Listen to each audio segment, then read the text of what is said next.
crisis that comes in and changes up what your plans may have been. We saw what happened within the last 2 weeks, the fires in California. That can always happen right away as well. Yeah, it's a really great point. And Amna, you heard the urgency in Speaker Johnson and also some of the challenges, as Peter points to.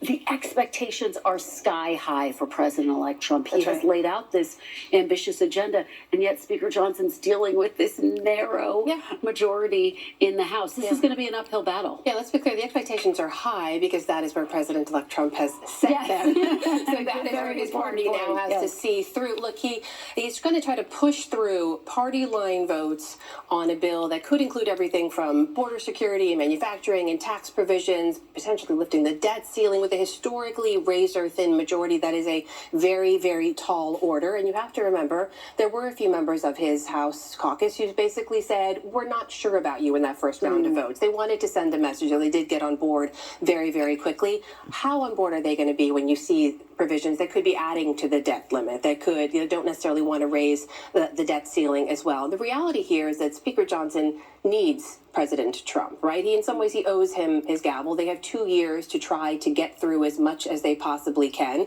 But you do see senators saying we want to split this into 2 bills, prioritize border security first, then deal with the tax provisions. I think the overarching reality right now, though, is that there's not really a Republican lawmaker willing to say no to Mr. Trump. You have his former rivals lining up to be in his cabinet.